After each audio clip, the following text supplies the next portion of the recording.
ป๊าดโถกระแสฮ้อนแห้งแบบต่อเนื่องบอดนุบอดนกและอาอายสกุลพรยอดแพรปัจจัยครึ่งแสนปัตติโทบ่มีวงหมอลำใดเฮ็ดได้สูงขนาดนี้นะทักทาย FC แฟนคลับแฟนๆหมดสุผู้สู่คนมาพบพ่อกันคลิปนี้เป็นเรื่องเล่าดีๆการเฮ็ดบุญศีลกินทานของพี่น้องฝั่งไทยฝั่งลาวโดยเฉพาะพี่น้องชาวภาคอีสานของพวกเฮาจะเห็นได้ว่าเป็นคนที่มักทำบุญศีลกินทานงานวัดอยู่บ่อนใดก็มียอดวัตถุปัจจัยแตกทะลุทะลวงทุกมือทุกงานท่านผู้ชม FC แฟนคลับมือวานนี้ทั้งพี่น้องวงเสียงวิหกนำโดยบอดนกบอดนุและก็โตเด่นโตดังน้องอาอายสกุลพรลูกสาวประจำวงเสียงวิหกนั่นเองเมื่อวานนี้ได้พากันไปแสดงอยู่ที่วัดเทพธิดารามบ้านดอนหันตำบลหัวนาอำเภอเมืองจังหวัดหนองบัวลำพูเนาะยอดแพจตุปัจจัยพี่น้องทางด้านหน้าเวทีอันนี้ทางด้านหน้าเวทีได้ทานผู้ชมขั้นผู้ใดเคยไปชมหมอลำก็จะเข้าใจถ้าผู้ใดยังบ่ทันได้ไปอยู่หน้าเวทีโดยเฉพาะคือพี่น้องทั้งฝั่งลาวก็จะขออธิบายจักหน่อยหนึ่งเนาะหมอลำนี่เวลาเขาเจ้าจ้างนี่มันจะมี2แบบหนึ่งคือชมฟรีแบบที่2นี่คือการซื้อบัตรจองตั๋วเข้าไปอาจจะ30 บาท40 บาท50 บาท100 บาท100 กว่าบาทบางงาน200 กว่าบาทก็มีส่วนใหญ่แล้วคันท่างานใดที่เป็นงานซื้อบัตรจองตั๋วเข้าไปชมเจ้าภาพเจ้าการเจ้างานก็จะบ่เฮ็ดการแพร่ปัจจัยการแพร่ปัจจัยนี่ก็คืองานใดที่เข้าชมฟรีเนาะทั้งเจ้าภาพเจ้าการเจ้างานเพิ่นก็จะขอห้องให้ทั้งศิลปินผู้นำวงหัวหน้าวงดาวเด่นดาวดังของวงเนาะไหว้วานให้ศิลปินเหล่านั้นลงไปห้องเพลงยางเลาะจับคุแล้วก็เลาะไปวนมาแพร่ปัจจัยขอแพร่ปัจจัยแต่บ่ได้หมายความว่าทุกคนต้องให้เนาะแล้วแต่ผู้จะให้10ให้20ให้5ให้100ให้500ให้1,000ก็แล้วแต่ความพึงพอใจเนาะหลายวงกับพากันเฮ็ดแนวนี้หลายเจ้าภาพกับพากันเฮ็ดแนวนี้ค่ำคืนที่ผ่านมาทั้งเสียงวิหกนกพงศกรท่านผู้ชมเอ้ยอยากให้พวกเจ้าเบิ่ง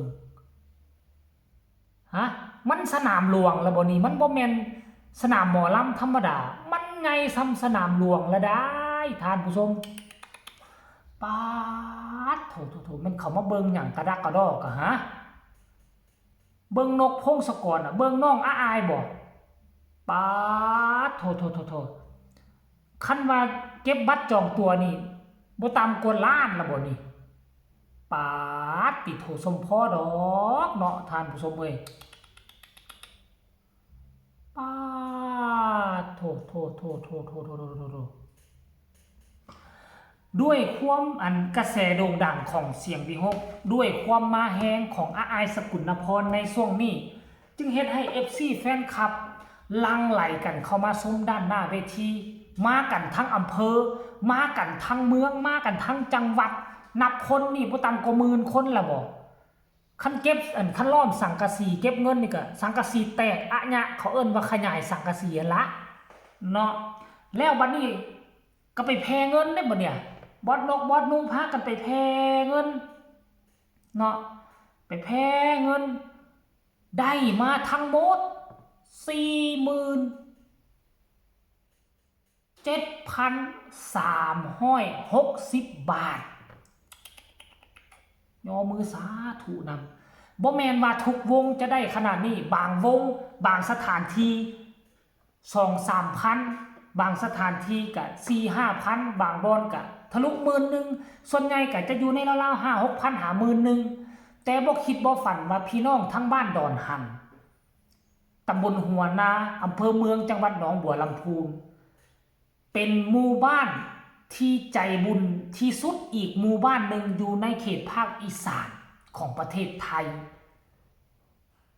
ถ ถือว่าพวกเจ้าทำสถิติแตกได้หลายสุดเลยนี่ยอดซ้ำบ่นำพ่อแม่ประชาชนบ้านดอนหันกามีใจเลื่อมใสศรัทธาพุทธศาสนาแผ่มาหลายขนาดนี้บอดนกบอดนุเจ้าของวงเสียงวิหกเห็นความตั้งใจของพ่อแม่ที่จะสนับสนุน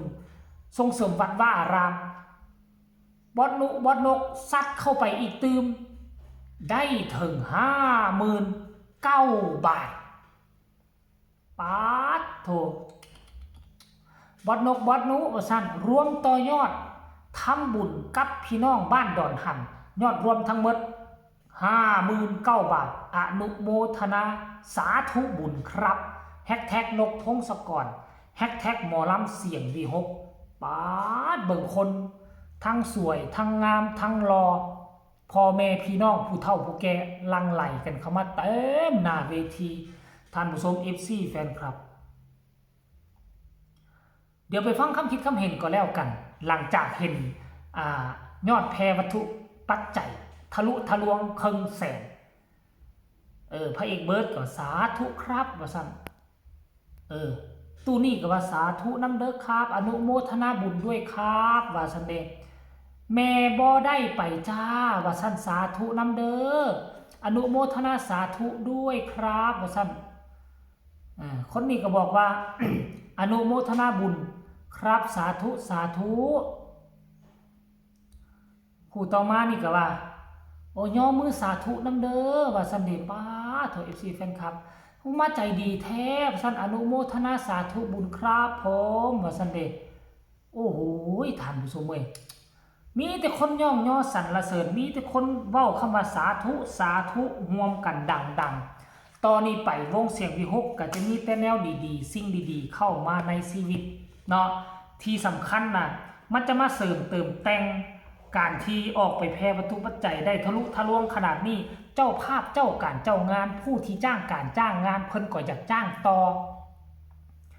จ้างวงนี้แล้วแพร่วัตถุปัจจัยได้หลายสำนีจ้างวงนั้นได้น้อยนั่นหมายความว่าดวงวงนั้นบ่สมกับวัดแห่งนี้ก็จะได้จ้างวงแห่งนี้สืบต่อสานไปในอนาคตในปีต่อไป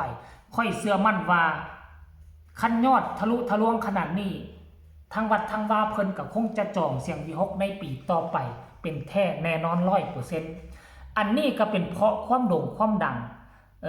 ความเป็นกันเองของหัวหน้าวงทั้งสองคนบ่ว่าจะเป็นบอสนุบอสนกและก็ความสดใสความเป็นกระแสมาแฮง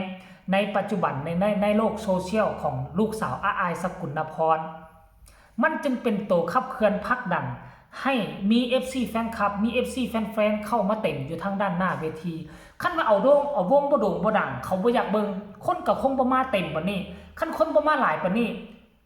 แพร่วัตถุปัจจัยมันก็คงจะบ่ทะลุครึ่งแสนขนาดนี้แม่นบ่ล่ะทุกคน FC แฟนคลับยกโป้ให้เลย3ผู้นำแห่งเสียงวิหกเฮ็ดให้บ้านดอนหันเนาะเงินแพร่ทะลุทะลวงครึ่งแสนฝากทุกคนกดไลค์กดแชร์กดติดตามที่สำคัญอย่ากดข้ามโฆษณามีคำตำหนิติชมคำคิดคำเห็นส่งข่าวมาได้ทางใต้คอมเมนต์สำหรับคลิปนี้สบายดี